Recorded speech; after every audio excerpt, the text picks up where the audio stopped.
Right, evening everyone. Hope you're keeping well. Welcome to webinar number 11 of the player, the coach, the person. I'm delighted to welcome the classiest England number 10 that's ever been. Lucky to do you like that, Teddy? Yeah, not bad. I like that, Brownie. Good start. So wanted to obviously welcome on Teddy Sheringham. How are you? Good evening, everyone. Is it evening now? Yeah, it is, isn't it? Good evening to you. Yeah. What time is it there, Brownie? We're 8 o'clock here, mate. But we're going out all over the place. I think we've been in 25 different countries so far on across these webinars. So could be in China, could be in the States, Canada. That's where I'll just paint the picture for you then. It's 5 o'clock early evening here today. It's beautiful sunshine in London, 27 degrees.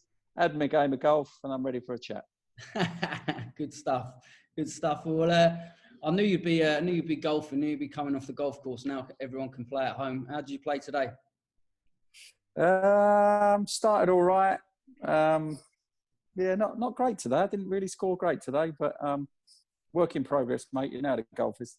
Yeah. Have you managed to get out each day since? I've played a few times. What is it?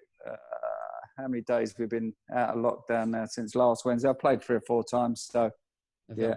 I've got 3 young kids here as well for the homeschooling with my wife. So we're having fun doing that, as you can imagine. Yeah, I bet. What's Chrissy doing with the kids at the minute? How are you keeping them quiet? Well, the sun's out at the moment, so we've got a little paddling pool out there, the water guns spraying each other, and loads of laughter, but a lot of tears as well, as you can imagine, with 8, 7, and 2-year-old. Yeah, I can definitely. Well, mate, I wanted to talk to you this evening more really around the early parts of your career, and then the managers that you played under, and then obviously when you went into management. Starting off, like, how did you end up going to Millwall to begin with? Well, I wasn't exceptional as a kid. So I was still 15 and a half, just about to leave school, and was playing for a team called Leytonstone and Ilford. I played for their youth team. We played against Millwall. We beat them 2-0. I scored their youth team as well. I scored 2 goals. We won the game 2-0. And the chief scout and the coach asked me to go to Millwall on a trial straight after that. I had a 6-game trial. After 4 games, they said, we want to sign you apprentice. So I was delighted, just coming up to leaving school when most of the kids were signed up at 14, 15, 16. They knew that they was going to be going to Tottenham, Chelsea, Arsenal, whatever. I didn't know that. So I was quite fortunate, really, that I had that little spell and got the chance to go and join apprentice. Even though I didn't know where Millwall was, I was excited that a professional team wanted me to go and play for them. And I'm living in North East London and that was in South London. So I just had to get there and train. Yeah, brilliant. And who was your manager at the time? Was that George Graham then, or? No, just before there was Peter Anderson, Barry Kitchener. There was a few. There was a bit of a turmoil time there, and it was only when I was probably there a year as an apprentice, and then George came in when I was about 17, I think, something like that. Right. And in that early time, because you ended up going on loan, didn't you? To Aldershot and out to Sweden. Yeah, I actually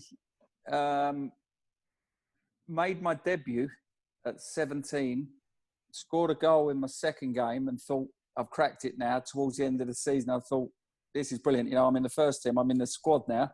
And about 3 weeks later, George Graham came to me and he said, I want you to go on loan through the summer. It was coming up to the end of the season here. And he said that in Sweden, they play through the summer. I want you to go on loan out there. And I thought, that's a bit strange. I'm in the squad. I'm a young lad. When you're 17, you get your first team crack. You think you've made it. And he said he wanted me to go out on loan, and it was like a bit disappointing. But I was like, okay, I'll go out there. I played in the 2nd division South with a team called U Gordon in Stockholm.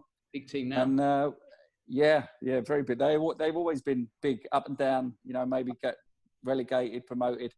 And I hear they're a big team now. And we won the 2nd division. I was top scorer and kind of made my name for there. And then when I came back, probably October-ish, maybe November, fighting to get back in the Millwall team after that. Brilliant. Like that time, because I never realised, you started in '83 when I was looking at it, and I was thinking, bloody hell, that was a long time ago. Yeah. Then did they, when you go across to Sweden, how did they keep tabs on you? These days, you've got loan managers, you've got, obviously the recruitment side, and there's so much, the data's coming back. But how did they keep tabs on you then? Tabs? They didn't keep tabs. There might be I don't even know that there was the odd phone call. I was put out there for 6 months. I went out there, lived out there, cooked for myself, cleaned for myself, loved it, living in Stockholm, and came back in October, November, and everyone kind of went, "Oh, how'd you get on?" It was, it was one of those. Well, we won the second division. Oh, well done. Get back to training. You're involved with us. So that's how it was. There was no loan manager coming out to see me, making sure everything was all right. Cooking for me, cleaning for me, getting me washing done. That was all down to me. So it was a big early learning situation for me, and I loved every minute of it. Yeah, I bet. Well, Chrissy says you can't even cook beans on toast. So, how did you ever survive eating-wise? Well, there was a lot of takeaways going on as well. I did try. I must admit, I did try, but I realised I was living with two other young Swedish lads out there. And we had a great time. They were good cooks as well. So I do say I was looking after myself, but kind of. I've never been good at looking after myself, Brownie. And then when you came back, the George Graham, what was he like as a manager then? Because he actually was a coach for Terry Venables, was he not? At QPR. He was. Somewhere else before that, wasn't he? He was he was at Crystal Palace, I think he was. Might have been QPR as well when Terry was there, yeah. But he was the hardest taskmaster as a manager to work under. Right. I was this flash 17, 18-year-old, 19-year-old coming now, thinking I wanted to curl the ball in the top corner, chip the keeper, and he would hammer me every day. I don't want that. It's only one goal when you score a goal. It doesn't matter how pretty it is, however good it is. I don't want it. Just hit the back of the net. Just be ruthless and hit the back of the net.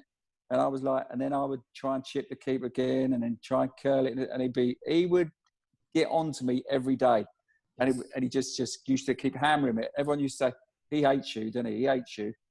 And it was only when the next manager came in, John Docherty and Frank McClintock, and they said exactly the same thing to me, and it was like, "Oh, hold on a minute. It wasn't just about George and me. This is about football people telling me what needs to be done." And I realised probably 6 months after George left that he didn't hate me. He just wanted me to become a better player and a ruthless finisher. Yeah. And when he left to go to Arsenal, did he try and take you there? I don't think so. There was rumours that he inquired about the situation. But, when I actually did leave, probably 6 or 7 years later from Millwall, there was talk maybe a year before that Arsenal may be in for me. But I've spoken to George since, and he'd never actually said, he's never mentioned to me that he tried to sign me, no. So yeah. What was he like? What was John Docherty like as a manager? Fantastic, Brownie. Yeah. When you ask me about my certain coaches and managers that I've had along the way, you obviously know that I worked in India. Yeah. I took my assistant out there, Kevin Keane, who had a very long career at West Ham and Stoke and a couple of other clubs. And we were sitting there talking about our coaches and managers that we've had over the years. And I love my route through. Roger Cross was my coach at Millwall, and George was ruthless with me. John Docherty, and then I had people like Brian Clough, Terry Venables, Jerry Francis, Ozzy Ardiles, and all through they all helped me, and they were all. I always felt that they were perfect for me at my stage of my career. Every manager, all along the way, all the way up to Fergie, even when I was 30, when I went to Man United, it was like everything seems to be perfect. And I went through the whole list, and I said to Kev, "What about yours?" And he was like, "Do you know what? I had the worst managers ever, apart from, I think he had Ron Greenwood, and he said, I had this one who was terrible. I had that one who all he wanted to do was gamble. This one, all he wanted to do was drink." And I thought, wow, I must have been so lucky to fall upon these managers and coaches throughout my career that carved out a route for me all the way to the top. And I got a lot to thank them for, because they helped me immensely in different stages of my career. Yeah. I mean, when I was looking at the managers, obviously you played under, so you're at the club level and international level. It's frightening. I mean, I think, I mean, obviously I haven't delved into the stats around it, but there probably isn't anyone else who's played under the best English managers, and obviously British managers, if you include Ferguson and the Scottish managers in there. It's, you know, you've been very lucky, but I mean, that must have been a great experience to be able to play under them. Yeah, very, very fortunate. I'll give you a brief outline. I've mentioned George, who was very hard, but it's what I needed at the time. Roger Cross was still my coach and was very technical at the time, and he was fantastic for me. Always shooting practices every afternoon. Loved it. John Docherty was great for me, a great manager at the time, that what I needed then. Bruce Rioch came in with Steve Harrison. Steve Harrison was working with England at the time as well, assistant for England at the same time as Millwall. They were brilliant for me. Brian Clough at Nottingham Forest, unbelievable to go from Millwall, which was hard working, and I went to Forest, and it was just simplicity about listening to Brian Clough talk about the game. It was amazing. What was he like? You know, so I know you had the one season there, didn't you, before they sold you and went on. But like, what was he like as a person? Because you hear so many stories. I mean, they're hilarious. But how did you get on with him? Yeah, it was all right. He was a little bit worse for wear most days. He was a big drinker, and he was coming to the end of his career. So I didn't get the best of him. But his thoughts and his philosophies on the game were just unbelievable. You know, we at Millwall, it would all be about tactics and making sure you stay with this one and what we're going to do at this corner and watch him, he's good. And at Forest, he put a ball in the middle of the changing room, and he said, there's only one ball out there, lads. Go and win it. Once you've won it, look after it and help your mate. And it was like, out you go. And it was like, seriously, is that our pre-match chat? And it was like, I was in the room with Desi Walker, Roy Keane, Stuart Pearce, Nigel Clough, Ian Wone, you know, all top players around there. And it was like, yep, that's how we do it here. Let's go and play. Yeah. And it was unbelievable. You know, he would shout certain things constantly from the bench that he wanted, you know, hold the ball, no flicking as a centre forward, don't flick it round the corner, get hold of it. Get hold of it. The amount of times he would shout at me and Nigel Clough for his two centre forwards, get hold of the ball.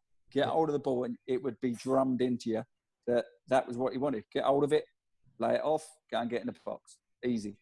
What I was going to ask you there is, when you played with Nigel Clough, were you two similar players in a way or not? Because I thought liking him to you. Yeah, very, very similar. But at the time, I was still when I came through the ranks at Millwall, I was a number 9. I was a centre forward. Yeah. And I was an out-and-out goal scorer. That was all my game evolved around, was scoring goals. I didn't care so much for making goals. And then when I played with Forest, you know, both of us, not a lot of pace, which was why it was great to play with Roy Keane in midfield at the time, because he had so much energy. He was up and back, up and back. Every time the ball went up to us, he would go running beyond. So rather than one of the centre forwards running beyond, it would be the midfield player. So the centre halves would have to give us a bit of space to watch out for him. Right. So that was great playing with him.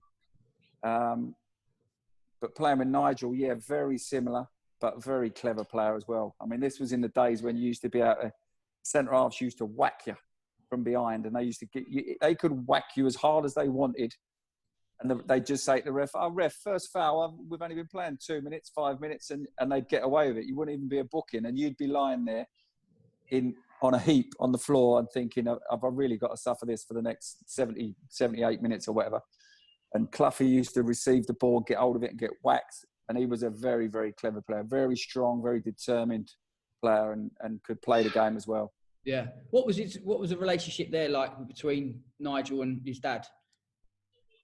Very strange. Very strange. I think he just, you know, Big Clough used to just hammer certain people's at times, and Nigel would just sit there and sort of, you know, raise his eyebrows and go, well, here he goes again. I've seen this a million times, whether it be in the household or in the changing room. I've seen it a million times, you know. But no, there was no problem with it. It was there was a respect of player and manager, rather than son and dad in the dressing room.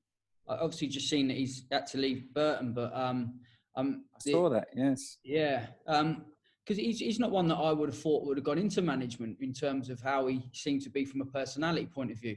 Is it surprising? No, very quiet, wasn't he? Very quiet. I think, you know, when you have a dad like he's had, that's very dominant figure and overpowering, you know, he was very quiet. I didn't hear it. He's probably the one person that was on a par with being as quiet as Paul Scholes in the dressing room. You know, the pair of them, I mean, hardly spoke in a whole year.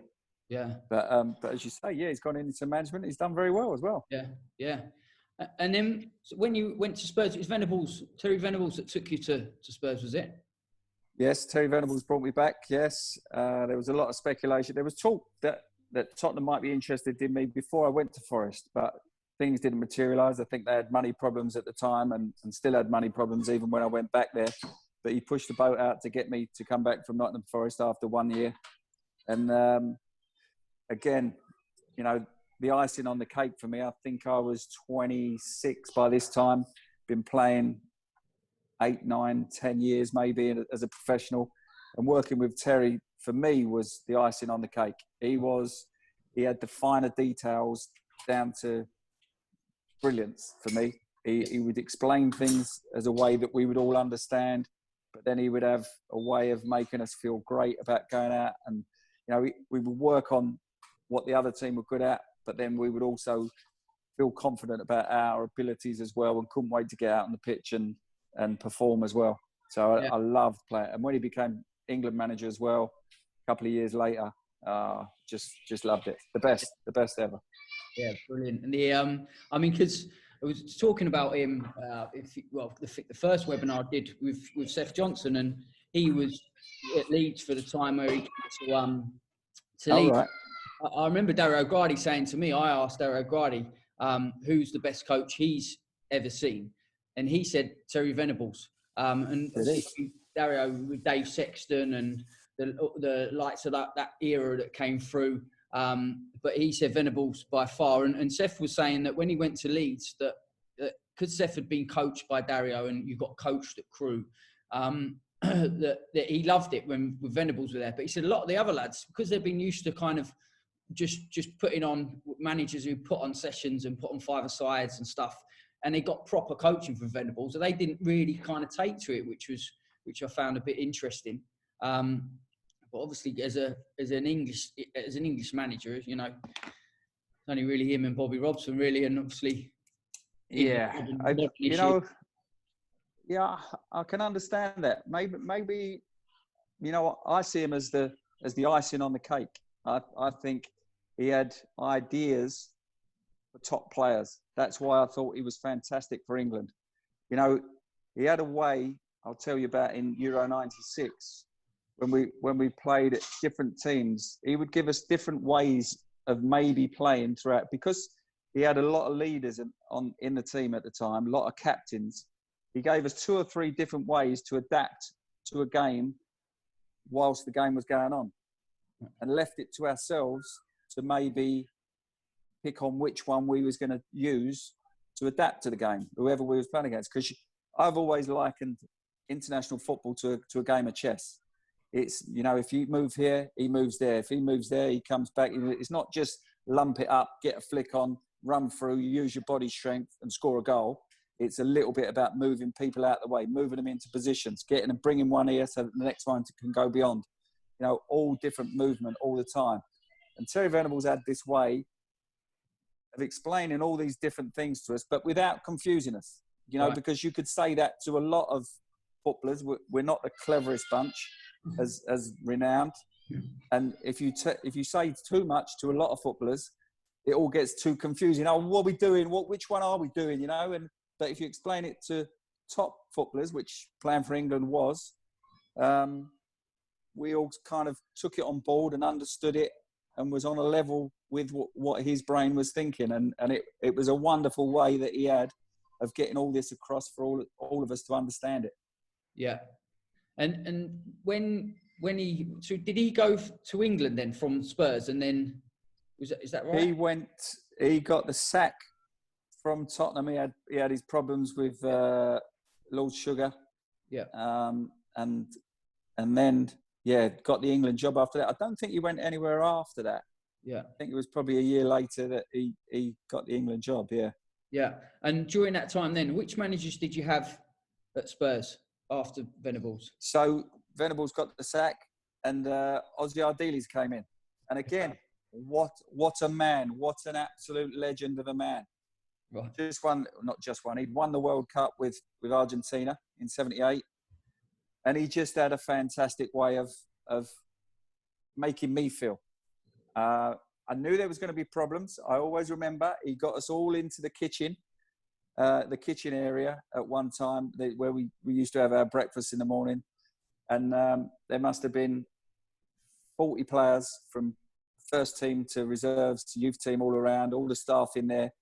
And in his own little Argentinian way, he was like, so when we have the ball, we play. I want everybody play. And I was the centre forward at the time, the main number 9 centre forward. And he said, when the ball goes to Teddy, everybody fly forward. And I thought, oh, it sounds fun, but I'm not so sure that's going to work in the English Premier League, you know. And he said, even if the left back gets forward and he's putting a ball in the last third and the ball's going into the area, I want the right back getting in at the far post as well. You know, the only 2 players that stay at the back, 2 centre halves, and maybe 1 midfield player. And do you know what? I don't think he even mentioned the midfield player. That's me adding that to give Ozzy the benefit of the doubt. But we ended up playing. We were winning games 5-3, losing 4-2, and you know it was a roller coaster season and a half. I think he was there, but what a joy to play in. It was fair. He brought in some great players: Jurgen Klinsmann, Giga Popescu. We had Darren Anderton, Nicky Barmby had just come through the ranks, and it was just Vinny Samways was a fantastic player. So we had footballers in there that could play the game, and it was great. And I loved playing for Ozzy as well. So another eye-opener for playing for a World Cup winner. Yeah, brilliant. Yeah, that must have been fantastic times. And then you have Jerry Francis, Steve Perryman, were they? Yeah, no, Steve Perryman came in with Ozzy Ardiles. Right. So I worked a lot with Stevie P, yeah. Very good as well to work with alongside Ozzy. Yeah. Very different characters, as you can imagine. And then they got the sack, and then Jerry Francis came in, and who was very regimented, very organised, used to work on our back 4 and front midfield 4 pretty much every day. Right. After the way we played with Ozzy, I think it looked like we needed an organisation. Yeah. And Jerry came in and you know, back 4, midfield 4, front 2 can do what they want, go and do some shooting. I want to work on the defending the front, that 8 as a package, keeping them all together, knowing exactly where each other were. So we became organised after that. How did you find that though, as a centre forward? Yeah, I want the players flying forward and creating chances and scoring goals and making goals and being involved in goals. So it became. It was still good. We still had some fantastic players. We still had some good players. I wouldn't say that the club were. You know, it was as if we'd got our fingers burned with Klinsmann coming and going, and then Popescu left, and Nicky Barmby wanted to leave as well. And then I felt the club didn't really go out and buy that type of player after that, and I became a little bit disillusioned in that period. So that was coming up to 5 years at Tottenham, and we weren't getting any better. And I felt like I was at the top of my game, and I wanted the best players to come to play with me at Tottenham. I didn't want to leave. I loved playing for Tottenham. It was kind of my club that I grew up supporting, along with West Ham. That's another story. That 2 clubs that I supported as kids. But I wanted stay at Tottenham and play with the best players there. And I could see that wasn't going to happen. So I ended up falling out with the chairman, and we had a row. And I said, okay, I want to leave. Here's my transfer request. I want to go. And lucky for me, Manchester United came in that summer. It's not a bad one, that, eh? What was it like when you first met Sir Alex? You know, how did all that come about? Well, I was away on holiday, and I was in America, and I came back off holiday after a couple of weeks. I think we just had, where was we now? Euro 96. So I presume it. So 96. No, I think I went 97, 98 to Man United. So I had another year after at Tottenham.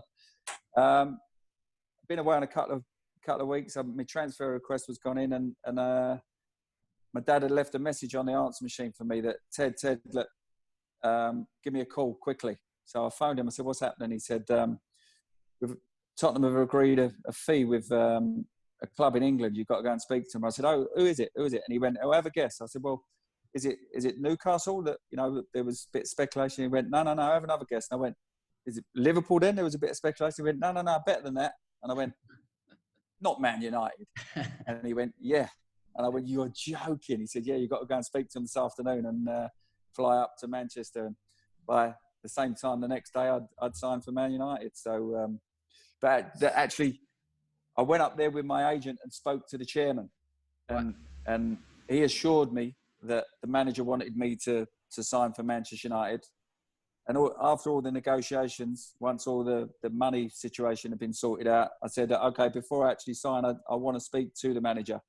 Yeah. And he said, okay. So he gave me his number, or the manager rang me, and I said, look, Sir Alex, I just wanted to make sure that it's you that wants me to come to the club and not a chairman, because you hear a lot of things that chairman or directors buy players for clubs and you know, give them to the manager. And I didn't want that to be the case. I wanted him to want me. And I just said, look, what's the case? Do you want me to come, or is it just the chairman? And he went, oh, no, son, I can't wait to work with you. And I went, that would do for me. I said, I'll see you in a couple of weeks' time ready for pre-season. Brilliant. And what was your relationship like with him during the time at the club? And what was he? Very good. Very good. Very, very hard. Scottish, again, same as George Graham. But very hard, but very fair the way I saw it. You know, a lot of people ask me, did I get the hairdryer from Sir Alex? I was 30 years old by the time 31, I think I was, when I joined Man United. So I was the finished article as footballers go. You know, there wasn't going to be a lot that he could teach me that I was going to learn after that. You know, when you sign people at 19, 20, up to probably 22, 23, you can change players. But you are what you are by the time I was 31 and joining Man United. Cantona had just left, and he saw that sort of role. The youngsters were still coming through the ranks, like the Scholeses and the Giggs, Beckham and the Nevilles and all that, and Butty. And I think he needed a bit of experience. People ask me, did I ever get the hairdryer? No, I didn't. But Giggsy used to sit this side of me. Butty used to sit this side of me. And I've got the afterflow of the phlegm from the hairdryer from him giving it to both of them on different occasions. But I didn't actually get it myself. Yeah. And what was so great about him? What were the qualities that you'd take out and talk about? I would say that he was very thorough in understanding what was the good points and bad points of the opposition. He would nail them and tell us who we had to look out for. But then he would still emphasise the fact that we are Manchester United. Whoever we're going to play, we are Manchester United. We're going to take the game to them. Whether it be at home or away, we were taking the game. You remember who you are. Remember who you are representing. And go out there and perform like all those fantastic Manchester United footballers over the years have performed, and make sure you don't drop those standards. And he had a way of making us feel good, but obviously making us respond in the right manner as well, to make us go out and produce our best performances on a regular occurrence, because that would probably be the difference between him as a manager and why he was so good, that he demanded so much week in, week out, whether you were playing against, with all due respect, Bradford at home or Arsenal away. He wanted that top performance to make sure the job was done. Yeah. And, you know, that wasn't always the case at maybe Forest or Tottenham or Millwall. It was always, you know, the ups and downs of the performance varied so much, but the consistency came from Sir Alex. Yeah, that's obviously what you hear so much about the standards, and obviously Roy Keane being the Man United standards that are always talked about. Yeah. When you said there as well, you said about he'd identify the weaknesses and the strengths of the other teams that you played against. Obviously, these days you can't. The level of detail that teams go into on the opponent is frightening. What do you think about it? What kind of level of detail would he go into? Is it just a case of, look, he's poor on his left hand side, or what would it be? Yeah, something very, very, very vague. You know, I hear now that everyone gets these iPads and there's clips of this player, that player, you know, good on the left side, not so good on the right side, but good in the air, you know, not the quickest, but blah, blah, blah. You know, it's just unbelievable what they look into now. Yeah. But, you know, he would make sure that we all knew that someone is a bit suspect in their temperament, get in and around him, upset him. You never know how he's going to react. Could get him sent off. You know, down the left side, they're very blasé. You know, they're very sloppy on the ball. Make sure you get in and around them, nick it off them, and you're away. That they won't want to chase you back. You know, these little things. Yeah. He would target certain areas. Centre half, no, not good in the air. So if you're going to play, don't play the high ball up to the left centre half. Play it up around the right centre half, so that Teddy can win it above that centre half. You know, little things like that. Not anything that it goes into these days now. Yeah. And then after obviously the unbelievable time you had at Man United, then you go back to Spurs, and yep. Is Harry Redknapp the manager then, or who was it? Who's the manager? No, Glenn Hoddle was the manager then, who I'd worked for with England as well. Who had some fantastic ideas as a footballer, unbelievable footballer. Yeah. So I couldn't wait to play for him. I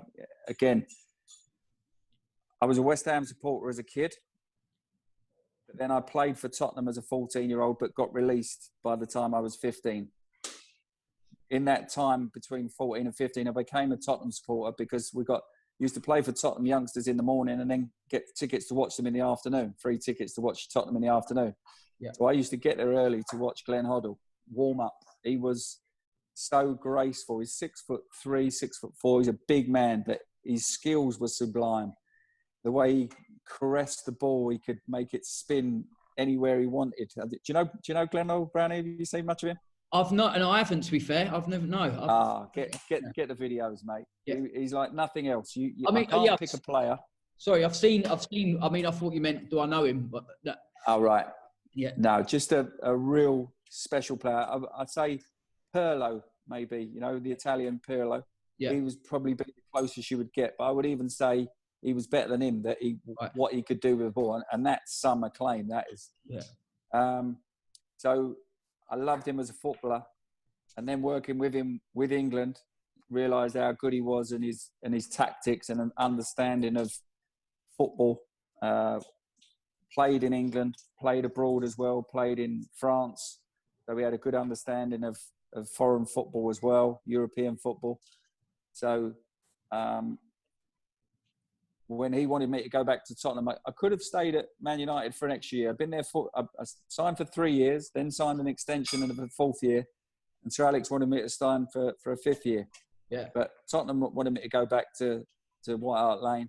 And they was offering me a 2-year at the time. And I just felt it was the right timing in my footballing career, in my life.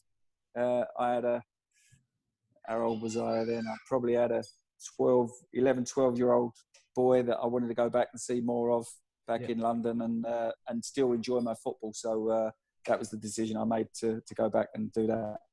Yeah, a lot of players and stuff say about Hoddle though, in terms of his arrogance and he was better than, you know, like you're saying there about going and watch him warm up and play, but he could do it better than everyone else.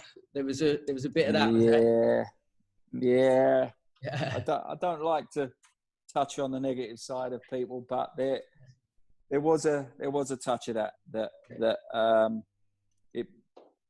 it became a little bit of a problem in the England camp, I think, which is why we didn't quite perform to our best at certain times. There was that little bit of arrogance about him, yeah. But his footballing, you know, when he wanted me to go back to Tottenham, and you know, the way he wanted the game to be played, that was good enough for me. I realised that I could go back and play for him, play under him again because his footballing ideas. Yeah, and then did he then go to England? Did he leave Tottenham to go to England? And then who did you have? No. He got the England job, then came back to Tottenham after that. Right. Okay. And then obviously you ended up going to. Did you go to West Ham or Portsmouth? Who was it after Tottenham? I had 2 years again at Tottenham, and then I went to Portsmouth with Harry. Yeah. Harry phoned me in the summer and said, "Do I fancy going down to Portsmouth?" They'd just got promoted. Paul Merson had just done a great job for them in the Championship and got them promoted to the Premier League, but he didn't want to carry on. I think he was retiring then, and he said, "Did I want to step into that number 10 role?" He's always had that type of player, like a Merson or a Berkovic, or, you know, he asked me to play in that role, or Van der Vaart he liked at Tottenham. So he's always had that type of number 10, and he gets players fitted in and around each other that can play with each other. He had not a very didn't do a lot tactically on the training ground. Didn't work with players so much, but just watched and looked and thought about the situation and just pieced players together who would win football matches, who would play football in the manner that he would want to play, and that was very enjoyable to go down there and play down there for a year as well. Yeah, we had when he was at Portsmouth, he came over for a training camp, and then when he was with QPR as well. So I've got to watch a few of his sessions, and you should just observe.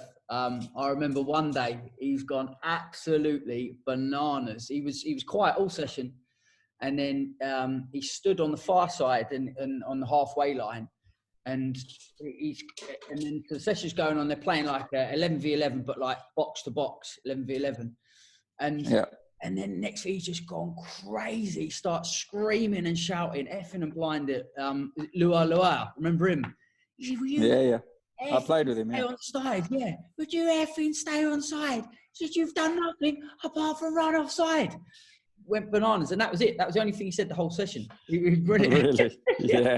Yeah. I mean, where's that in the tactical knowledge book? You know, it's a funny one, isn't it? But that he's from the old school, isn't he? So he's that type of shouting and balling, and you know, which I respected, which I understood because I'd grown up with so many managers that had worked that way. Yeah, but like I say, so clever with buying the right players and putting the right players together, and getting people to play well. Always loved watching Harry Redknapp's teams play, so knew that I would enjoy playing for him. Yeah, brilliant. And then you went to go to West Ham, and you got the two Allens, didn't you? Pardew and Kerbishley. Is that right? Alan Pardew asked me to go back there. Yeah, they was in the second division, or the Championship. Sorry, in the Championship, asked me would I go back to West Ham, and as I said before, that was my club as a kid. So who I'd gone to support as a 8, 9, 10, 11, 12-year-old, and the thought of going back there to finish my career, I was 37, I think, by the time I went back to West Ham. 38 maybe, 37, 38, something like that. And I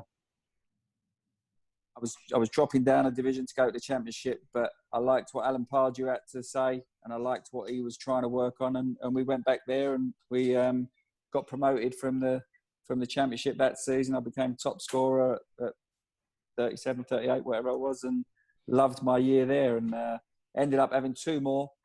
Pardew got the sack halfway through the next year, I think it was. No, it wasn't. he had another year after that. We got to the FA Cup final under Pardew against Liverpool and lost on penalties. And then the following year, he got the sack, and then Alan Kirbishley came in. Yeah. And then I left at the end of that season. Obviously, we had Dean Ashton on a couple of weeks ago. I spoke to you about Dean before he came on, and he spoke in very high regards about obviously playing with you, and what a fantastic time he had learning off you and just watching you. He said. All right, cool. That's nice to know. Yeah. He was saying that, you know, he just used to watch when the fullback would get it, what position you take him. If the midfielder got it, where would you be? He said he done a lot of that, and he said that really, really helped his game. Yeah. Nice. And then very clever of him to watch that, because he was a similar type of player, wasn't he? He was not the most mobile, probably a lot quicker than me, but similar. You know, he could link play and set people up as well, but probably he was in between me and a Shearer, I think. Yeah. Very direct as well. Good goal scorer. Very good player as well. Very good player. Yeah. Did well for West Ham. Shame he got his injury. Yeah, big shame.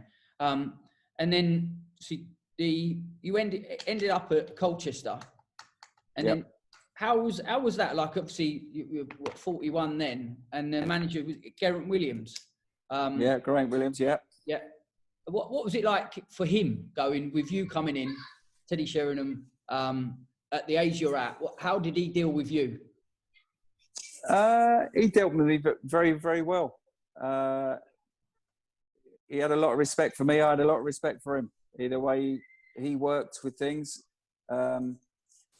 He also said to me, you know, if you don't want to come in training, you don't have to come in training. You know, if you only want to do 1 day or 2 day a week, you don't, you know, you do what you want to do. And I was like, no, there's no way I can do that. I'm one of the boys. I've always been one of the boys. If I know how footballers work, if I start coming in 1 day a week, they'll all be like, why is he coming in 1 day a week? What's all that about? Is he better than us or something?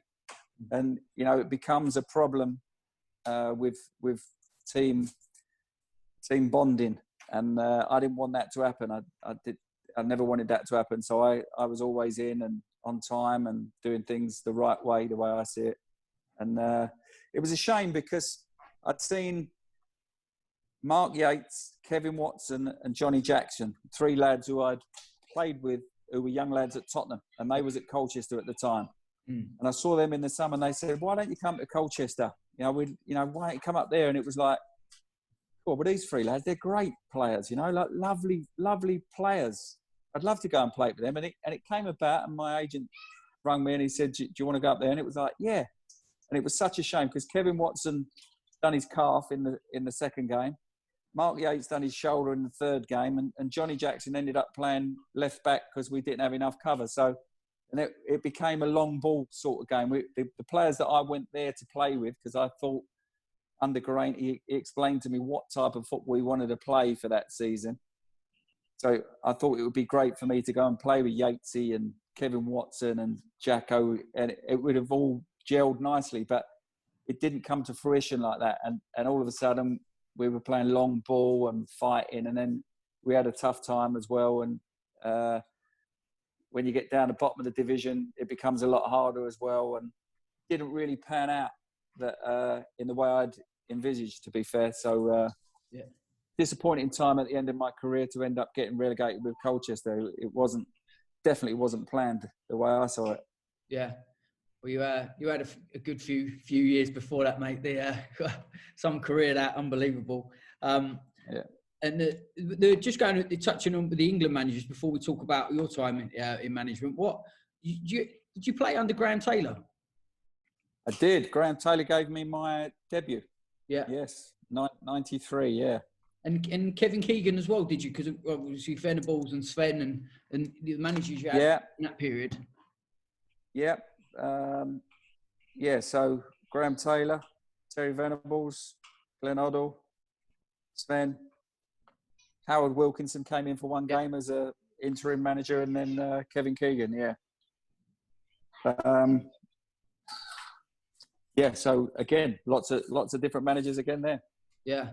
I mean, in terms of what the managers that you've worked with there, who were similar and who was unique out of all them? Who was what? Who would have been like unique, completely unique out of all them? Were they were they all unique in their own obviously ways? Yeah, very different. Terry Venables the best, as I've said before. Yeah, the best without a shadow of a doubt. Glenn Hoddle, we touched on that as well. Very, very good, but something a little bit missing. Graham Taylor was a strange run in as much as it gave me my debut, so I wanted to enjoy him, wanted to love him as such as a manager, but didn't really see eye to eye. It was a strange situation. I remember when I came in and I played our first two games. We played Poland away and Norway away, and then we went to America for a 3-game tour in preparation for the '94 World Cup, which we didn't qualify anyway for. But when I played in the 2 games, then when we went to America, he dropped me for the first game out in America, and I said, "Okay, so why are you dropping me? Who's going to play up there?" And he went, "No, I just feel like." He played Paul Merson in the right-hand channel and John Barnes in the left-hand channel up front. So we played a 4-4-2. So played Paul Merson up front on the right and John Barnes up front on the left. And I was like, okay, so who's gonna be centre forward? Who's gonna because neither of those were centre forward. And he went, well, no, I think Paul Merson's very good at turning and running in the right-hand channel, so I like him up front on the right. And John Barnes is very good at getting the ball up front on the left in the left-hand channel, so I'll get him on the left. And I was like, yeah, but who's going to be in the middle when they get the ball in the middle? And he was like, no, we'll work that out once we get there, you know. And it was a little bit, didn't really understand that. I didn't felt like he was fobbing me off a little bit. Obviously, I hadn't done so well in the 2 games that I'd played. But I was just disappointed that I was getting dropped for not even a centre forward going in there to play, you know. And his philosophies were a little bit different. When I talk about Terry Venables, it's obviously in much higher regard because he had that tactical awareness of playing top chess as such against top teams in Europe. Like when we played against the Dutch in Euro '96, we knew that we couldn't out bomb them and, you know, whack it up. And England teams had tried that for years and years and years before to just launch it and get on the flick-ons and all that. Terry wanted to beat them at their own game. And that's exactly how we felt that we did do that by playing fantastic football and ripping them apart the way we did in Euro '96. So that's how I wanted football to be played. Yeah, Sven was okay. He was a decent man. Not very good. Not in very Jerry Francis-ish, back 4, midfield 4, worked on that quite a bit. Kevin Keegan was all more so about just getting the adrenaline going and taking the game to them, and, you know, playing with passion and you know, showing them the badge and fighting for the badge and really going for it. So, you know, different types of managers playing for England. Yeah, and then after you finished playing, you had about 6 or 7 years, didn't you, before you started getting into coaching at West Ham? I did. I had about 5 years. I finished at 42 as a footballer and thought to myself, you know what? I've had 25 years of football, travelling up and down the country, being away from home, football competitions, tournaments in the summer. And I hadn't had enough of it. I loved it. I loved every minute of my footballing career, but just didn't want to be staying away anymore on a Friday night and not being back until Saturday night. And it might sound silly to a lot of people, but when you've done it for 25 years, you just want to have those home comforts. Yeah. So I stayed away from football. And then after about 4 or 5 years, I just thought to myself, you know what? I'm seeing all these players that I played alongside or played against, and they're doing all right at their jobs, or some were, some weren't. And I thought, you know what? I think I should give it a try. It wasn't about giving something back. It was testing myself to see whether I could get my footballing philosophies across to players. What the way, for instance, Terry Venables had worked with me and got me to understand the game. And I wanted to give myself a chance to see whether I could do that. So I went and took my badges. As I enrolled for my badges, Sam Allardyce rang me from West Ham and said, "How'd you fancy coming and being striker coach down at West Ham?" And I went, did you know that I've just gone in for my coaching badges, Sam? He went, "No, have you?" He said, I said, "Yeah, I'm going to do them this summer." He went, "Brilliant. Go and do them this summer then, and I'll see you start the season next season." I was like, wow, that is unbelievable timing. So that kind of fitted in what I wanted. So I went away, did a little bit of my badges over in Northern Ireland with Alan Walker in Belfast, and started learning about the coaching and the managing side. So was it like a bit of, because you were so competitive, you were missing that competitiveness to be involved again? Was it that? Because obviously played golf with you. Thankfully, I'm on your team, because obviously there would be no competition if I'm playing golf against you. But you're on the England team, aren't you? Yeah, exactly. Against the Scots. Exactly. And then, I know you play poker and stuff like that. So was it that competitiveness that you were just missing being involved, or missing being around the lads or the environment? Yeah, I think it was I want to test myself. Yeah, if that's along the same lines, I want to test myself to see if, I had ambitions of, doing the coaching, getting into managing, and maybe managing England one day. That's the way I looked at it. There was a kind of a brief plan that I want to go from here to there to there. Football is I have a knowledge of football. The way I've been given a gift to play football. So I worked hard at that to become better, to nurture the gift that I was given and get as much out of it as I could. Now it's a time to go further than that and work and make other people understand how the game should be played. The way Pep Guardiola is talking to his players now. I always remember Terry Venables wanted me to get into coaching while I was at Tottenham. And I said, no, I don't want to be on both sides of the fence. I'm a player at the moment. I'll do that then. I said, anyway, I don't want to do the coaching. I want to be a manager when I'm a manager, when I've finished playing football. I'll have a coach to do the coaching, and I'll be the manager. And he said to me, "Okay, son, if that's what you think, but I'm telling you that when you become a manager, you will want to do your own coaching, because you as a footballer know the intricate, finer details of what you want to tell these players. So you will not want to leave it to one of your coaches that maybe doesn't have that understanding of the game to the finer detail. You will want to tell each player and your team exactly what you want on the football pitch." And he was dead right. When you leave it to somebody else, you might have that conversation about how you want the game to be played. You pass it on to your coach tells someone else. That story gets changed somewhat. And I would be standing there thinking, nah, I didn't quite say it like that. Was it, and you'd have to step in, and Terry's words would be ringing in my ear that, geez, yeah, you're so right. If you, like they say, if you want something to be done right, you've got to do it yourself, haven't you? Yeah. Yeah. And when you went to Stevenage, what was it difficult with the level that you've played at, and then the what you've been used to and what you just talked about there? Was it difficult when you're dealing with players at lower level? No, I don't think so. I'd come from a lower level. I played in the third division, like the now second and first division. I'd played in those divisions at Millwall. I'd played on loan. I played with not such good players. I'd gone up the pyramid. I'd gone all the way to the top of the game.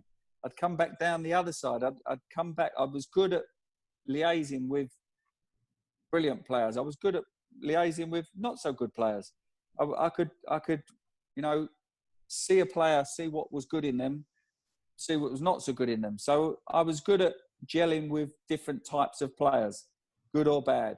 And I felt that managing at Stevenage wouldn't be a problem. I thought that would be I would be able, okay, I'd be able to get on a level with that standard of player and be able to work with them and make them better.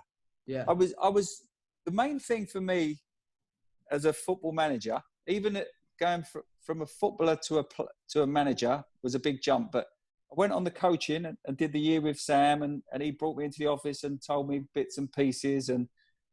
But it still didn't hold me in good stead to going that jump to the manager, to understanding what it entails as your first job to become a football manager is not just about what happens on the football pitch on a Saturday and the training on Monday to Friday. It's not just about that. It's the whole looking after the players, making sure they're all right, looking out for them, you know, not spying on them, but making sure they're doing the right things throughout the week and they're not taking the mickey, or, you know, as footballers can do.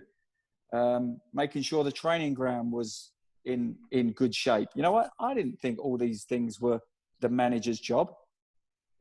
You know, making sure the food was organised. And, you know, when you're playing at the top level, it seems like everyone has their own job. But obviously, you know, Sir Alex designated certain people at Manchester United as a big company that we were playing for up there.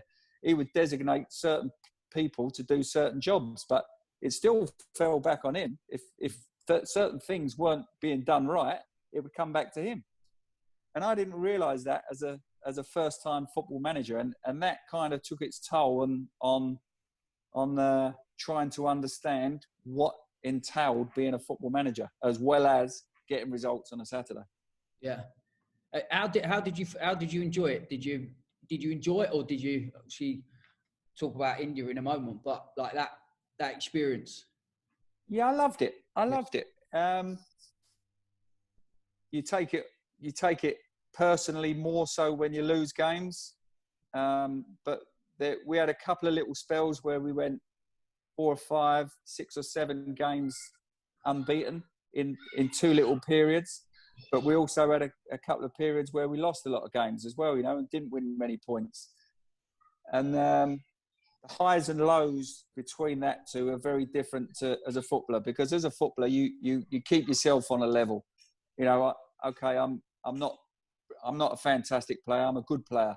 But when they're telling you you're rubbish as well, I'm not rubbish. I'm still a good player. Those levels will step there. But with football management, you either lose and you're rubbish, or you win and you're fantastic. And that was, you know, I found that hard to accept, and trying to tell the players what they should have done on a Saturday, and then playing again on a Tuesday and losing again, and then telling them the same things. And then maybe you have another game on a Saturday and you lose that one again, and you feel like you're saying the same thing again. It was like, geez, what am I going to say to make this right, to get a result in the next game? But the highs were fantastic. We had a 7-game unbeaten run at one time, and it was like, wow, we've cracked it. I'm enjoying being a football manager. This is what it's all about. Yeah. And then when, like after that time, obviously when you'd left Stevenage, how did you kind of reflect on that time? And then what did it give you that motivation then to go to India? First of all, I was absolutely devastated to get the sack from Stevenage. I don't mind saying that now.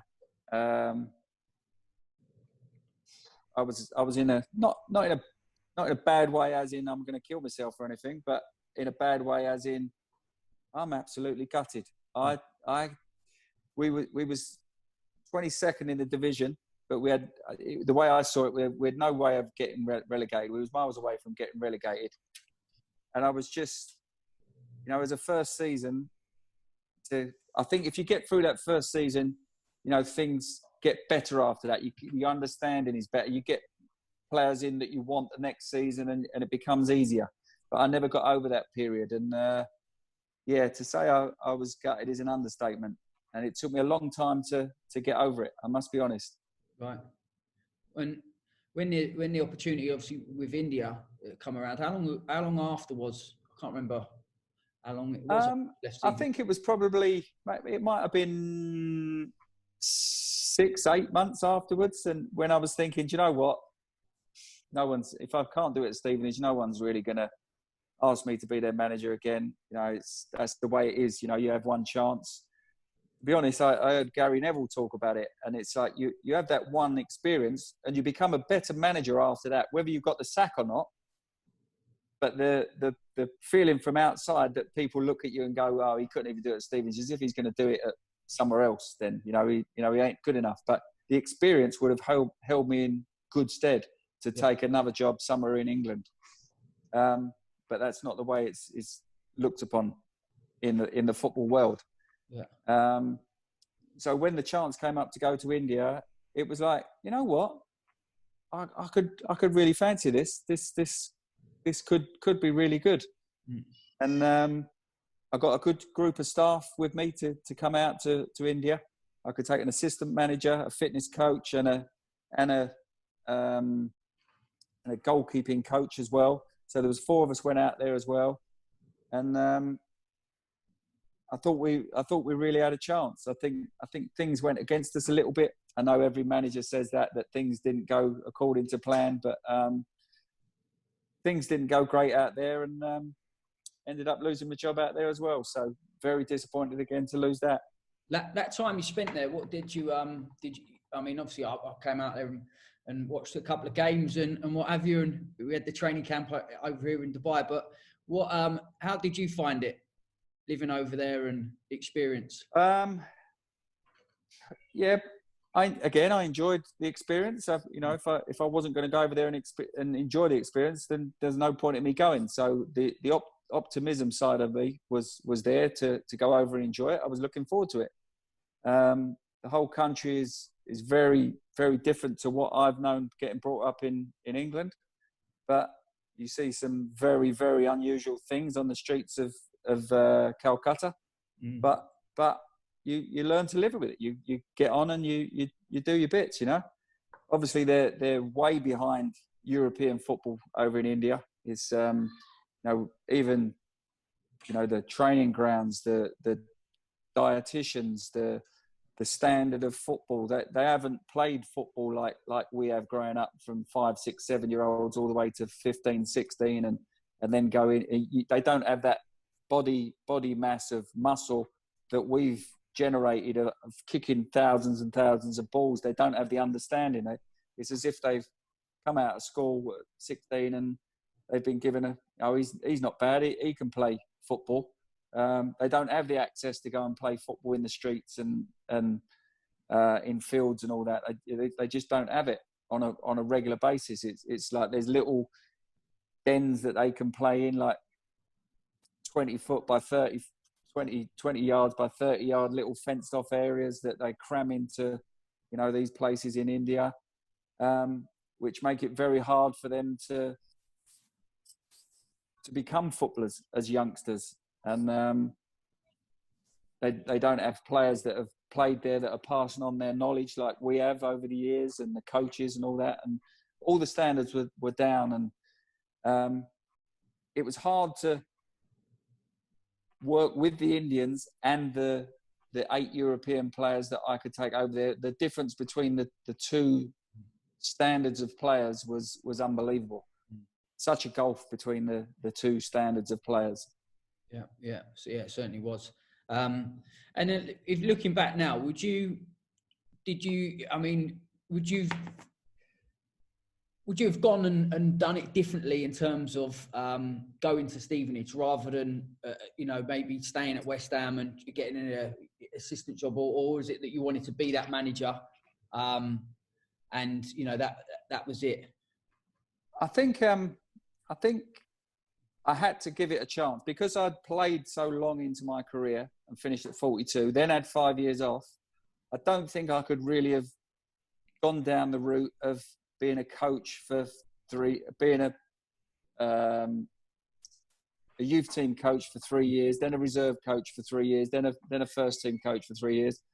I felt like I had to jump in at the deep end and give it a chance because I was later on in life. If you're going to get somewhere, you've got to do it straight away. If you're starting late, a lot of people, if they finish their careers at 26 and then they can do that, differently. Like have 3 years as a youth coach, then build it up, then you're getting all that knowledge there. I wanted to have a go there and then. So because I'd have had such a long football career, I don't think I could have done it any differently. And I had to go in straight away. Yeah. If an opportunity come up again? Well, whenever this conversation arises, I say, probably not. But if my wife's around at the time, she'll go, yes, you would. Yes, you would. I know you would. As soon as those juices start flowing about football again, you'd take that job, whether it's going up to Sunderland and living up there and taking us all up there. You'd go and do it because you're a football man. You know you would. And I'm like, I don't know. You never say never in football because you don't know. Yeah. But I don't know. Yeah. We'll have to see them, mate. Listen, it's gone way over the hour, so I really appreciate your time now. I've just got a few questions that people have asked you. Is that all right? Are the kids? Yeah, no problems. Kids killed each other out in the pool? No, they're still out in the garden. They're being very quiet. They've come in and nicked some food out, the chocolates out of the fridge as we've been speaking, and I've ignored it, but they'll get a smack round the bum in a minute when I go back out. Rob Wadsworth, if you remember, from Nadashiva Sports Complex, who runs. Yes. So Rob's put, Teddy, what did you learn most about yourself in management positions you had at Stevenage and ATK? What did I learn most about myself? Oh, good question. I don't know about learning most about myself, but I learned that there's a lot more to football management than I thought. And I wish I'd got another chance straight after the Stevenage job in England to kind of put that right, you know. I take my hat off to people like Pep Guardiola now, who has taken football to a different level in England. And you can just tell that he works tirelessly to get everybody in his, not just in his team, but in his whole squad, understanding where they need to be, what they need to do, what their job is, whether they be defending, attacking. Every player in the squad, wherever they're playing, whoever they're playing, needs to understand where they need to be. And not just that. I mean, it's not ABC football that he's doing. He's being in the right position to be able to affect the game at the right time.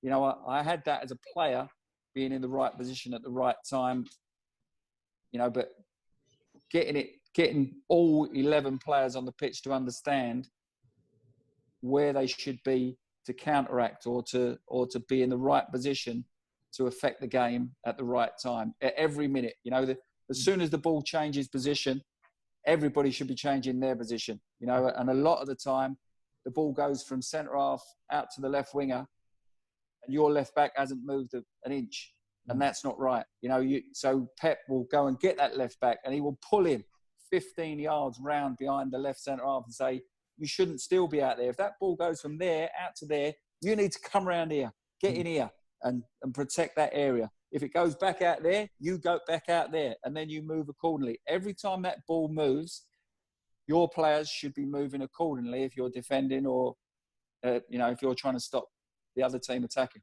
Yeah. Do you see yourself then as a, like, because I've seen you coach obviously with a team and I've seen you work on the team shape and talk to players about, but it was a little bit different because obviously it was the ATK, so the players in terms of they were poor, but they really in that. But so, I mean, would you in that kind of coach or manager, head coach or manager role, and Pep is both, isn't he? He's the manager, yeah. Coach. He's everything. Yeah. Yourself in that is that type of. I think so. It's a Terry Venables type role that, you know, he had a way of being the manager, but he coached as well and got exactly what he wanted. You know, as I say, when I first thought I would be the manager, I'd be the one that would oversee it and that would be enough. But there's certain details, like Pep gets his players going, that other people can't explain it. He's been on that football pitch. He's had a fantastic career and he understands. He was that sitting midfield player that knew where to be at every moment of the game.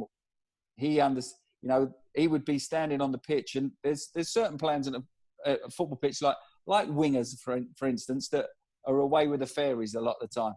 And it's like, well, get the ball out to me and I'll do my bit, won't I? You know, it's as simple as that. That's the way, whether they're 10, 21 or 32. They do not change their mentality. That is the way. So they need to be pulled and pushed into position at certain times or told where to go. You can see midfield players, "Oi, come here, get in here. I want you inside me. You're not good, no good out there. When that ball goes out there, I need you tucked in alongside me. Don't stay out there." And they'll be like, "I only want the ball out to my feet. It's not about just attacking. I need you in here when we're defending." So, and then when we get the ball, then you can get out there. Then I'll give you the ball.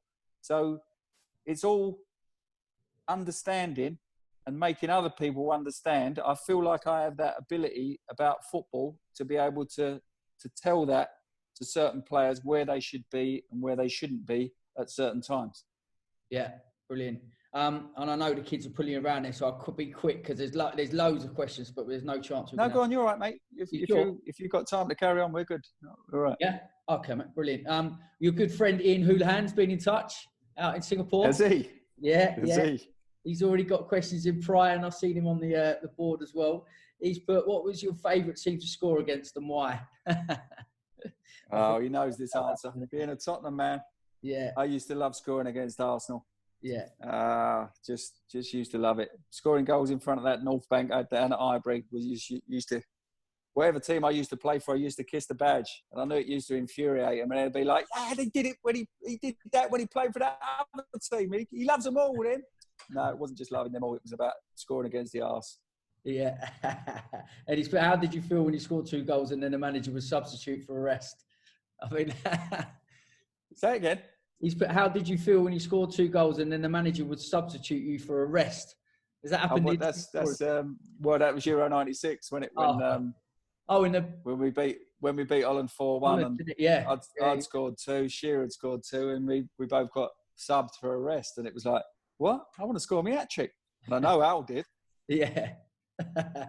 Brilliant. Alaric Gomez has put from Millwall to Kolkata in India, "How do you explain the secret behind your longevity in football?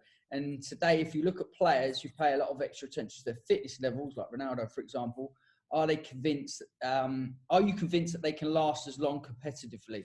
And why?" It's a big question. I think there is the odd one that can do it. I mean, I was very, very fortunate to be able to play for as long as I did. I always use Alan Shearer as an example, that he had a lot of bad injuries and came back from every one and was just as good every time he came back. I was lucky enough that I didn't have those injuries, the bad ones. So I played on long in my career. Obviously, I had the desire to carry on as well. I mean, it's hard getting yourself going, and the older you get, to keep going and still wanting to produce football and competing with lads that are 10, 15 years younger than you. And but that's something that I wanted to do, and I carried on. And I always felt that as long as managers felt that I could do a job for them, then I would carry on doing it. So there will be freaks every now and again that come out. You know, Ryan Giggs got close to my career. I think he played till 39, 40.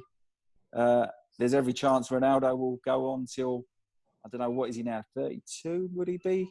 There's every chance he'll go on till 37, 30. But I mean, he's playing at the top level week in, week out, and producing ridiculous numbers of performances and goals. What about, do you know about the lad in Japan who's 50? Is he 50 or 51? He's playing he's playing for Tokyo. I think he's playing for Tokyo Verdy. He's playing for the other Yokohama team, not Yokohama Marinos, who play in the top league, but he's playing for the other team. He's just signed. Well, he had signed for the new season. Has he really? Yeah. Really? Oh, right. And what is he, a striker? Yeah, I think he is actually. Yeah. Is he? Yeah. Wow. I don't know if he's in your mould. Yeah. Well, he ain't going to be a whippet, is he? That's for sure. Not 50. He's also just added in there. I mean, you've just spoken about the ISL, but what would you say about they'd need to improve it from an organisation point of view? The do's and don'ts that the organisers, the league, need to adhere to become successful. Well, the refereeing wasn't of a very good standard. I mean, there was some horrendous challenges when I first went out there. it was like a throwback to watching football in England in the 80s, when centre halves could smash centre forwards and just get up and say, "Sorry, ref, first one." I saw some challenges in that first 3 or 4 weeks when I was out in India, and thought, "Oh my God, he's got to get a red. He's got to go." And the referee would be like, play on. And I'm thinking, oh man, oh no, that just cannot happen anymore. That, that's been wiped out of football. It cannot happen. So for a start, the refereeing was ridiculously bad. I think they drafted in some English referees to help them as well in the latter part of the season when I was out there. The coaching, the grassroots level of Indian football needs to be looked at to produce younger Indian players, get them playing football on a regular basis, that so that their muscles can get bigger and better the way ours do, by playing football day in, day out, the way I used to as a kid. That's all I ever wanted to do, was playing football. And the more balls you're striking and understanding how that ball is spinning and bouncing and all that, the grassroots level of Indian football needs to get looked at, because you don't just start playing football at 17 when professional teams ask you to play. You need to work and understand and be ready for professional football by learning all about things on your way up. Yeah, definitely. I know there's so many things that you could ask me about. The food intake in Indian people in general is very fatty and doughy, the food that they eat, and it doesn't enhance their muscles for them to endure playing 90 minutes of football. They was thinking, what's the matter with them? And their muscles just couldn't handle it. Not all of them, I'm saying, but a lot of them were, you could feel their bodies. They weren't ready for professional athleticism football. Yeah, definitely. I mean, there's a few questions here.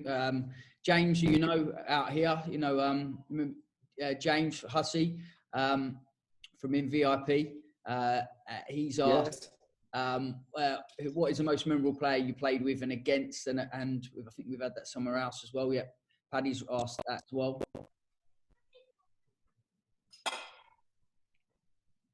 Sorry, mate. Can you hear me? My favourite player, it brings it home to me. I can hear you. Yeah, can you hear me? Yeah, I've got you. Hear me? Yeah. Yeah. Yeah. I don't know if you know that on English TV they're showing Euro 96 again at the moment. Did you know that? Yeah, I've been saying it. Yeah. Yeah. So tonight they're playing. They've got the England-Holland game again, and watching all these Euro 96 games just proves to me how good Gaza was. If you just watch him, the way he receives the ball and shields the ball and then passes it exactly where he wants to, most of the time, obviously, he's not a perfectionist. Like, the way he played the game, he could have been a true great, and he was exceptional for England. He had a couple of bad injuries as well, really bad injuries, but still came back and performed at the real highest level. Yeah, I remember watching that game. It was just before I started my YTS, and I went to Malta. I had a girlfriend. My mum and dad and his girlfriend at the time, and I just escaped every game that went on. I escaped to this bar, and it was the best time ever. It was absolutely brilliant. Yeah. Everyone going crazy. But and Matt Potter's actually put the square goal you scored from Alan Shearer against Holland, still one of my favourite ever football moments. What was the most memorable goal you ever scored? My most memorable goal has got to be, football's all about winning games and winning trophies and memories of winning stuff. So the most memorable goal, which I get asked about numerous times throughout the year, would be the goal in the 1999 Champions League final for Man United against Bayern Munich in Barcelona. Yeah. Just unbelievable moments. We won the league 10 days before that. We won the FA Cup 4 days before that. And then won the treble with winning the Champions League on the Wednesday night in Barcelona was just unbelievable. And to play a part in that by scoring 1 goal and setting up the second was just ridiculous moments to look back on. Yeah, amazing. They didn't have a behind-the-scenes camera, did they? That we're not going to get like the last dance or anything. There'll be something like that come out soon. I don't think so. They should do though, shouldn't they? Yeah, they should do. You'd make a few quid out of that, wouldn't you? Yeah, you would. And just one more, there's a couple of people have asked it as well. What would you suggest to aspiring coaches to learn to become a manager, or aspiring managers, whichever way you want to look at it?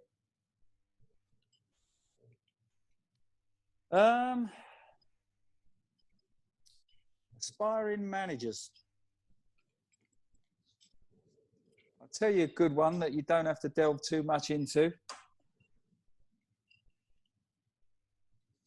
Pick your backroom staff very wisely.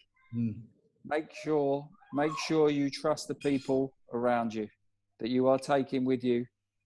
Football is a very backbiting game, you know, and everybody backstabbing, and you know, you need to have full confidence in all your people around you. Yeah. You don't want to be worrying about what they're up to. You want to have full confidence in them and make sure you're all in it together. I would say it's a massive thing in football, in football management, without a doubt. And I can't say that enough. Good advice. Our 2 quick ones are just because they're 2 actually friends of mine. Who was the quickest in the dentist chair? Ryan Hill asked that. Well, I think who was going to be in there the most. We all know that Gazza used to love a drink. Gazza was in there first, and then 3rd, and then 5th and 7th. Like in between all one, like there'd be myself and McManaman and Anderton and Robbie Fowler, and Gazza would want to be getting in there again. He could drink, that boy. Yeah, it's quite fitting that obviously the game's on tonight then. Barry Thurston, in what order Barry Thurston is within my family? He's put a massive Spurs fan. He's put in what order your favourite clubs, and what scores you look out for first? Good question. I'm a stray dog with football teams, if you can understand that.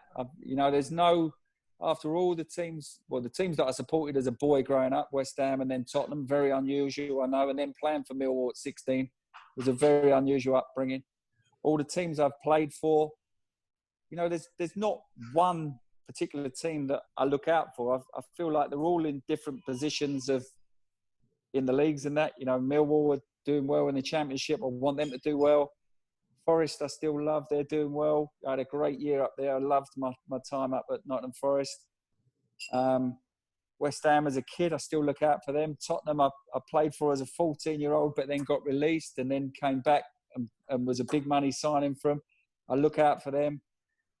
Manchester United are the best and want to be the best. And I look out for them. I got a lot of love for all the teams that I played for. Portsmouth as well, even Colchester. I still want them to do well. I had a tough time up there, but it's part of my upbringing. I want them all to do well. Yeah, brilliant. I really, really appreciate your time. I know, it's nice and warm there. I'm sure you want to get out to see the kids, and thank Chrissy for me for it's just an hour and a half I've kept you for. So really appreciate that, mate. She'll like that she's getting a mention on the radio, on the telly. Yeah. And just before we go, just to let everyone know, thanks a lot for joining in. Really appreciate everyone again with their support. On Saturday we've got Robert Hoof, and that is talking to him about him going to Chelsea as a young player at 16, and then what he thinks around English players now going to Germany. So. And obviously his career as well. So looking forward to that one. Ian Cole, Mike Lawson on tactical periodisation and the evolution of the sports scientist on Sunday. So we've got a bit coming up. Thank you very much, Mr. Sheringham. I'll look forward to hopefully when the flights you won't be coming out till after the summer, but whether I'll see you in England or Dubai, I'm not sure yet, mate. Yeah, we're penciling in October, November, but that might be pushing it a bit. Eh? We have to see. And actually, we didn't even tell one another. I just realised that we both got white Hugo Boss t-shirts on. So it's up there, mate. We got it. Telepathy. We should have played together. I don't think I've ever been likened to a number 10, the Teddy Sheringham role, to be honest with you. All right, mate. Brilliant. Nice one, mate. Thanks very much. Take care.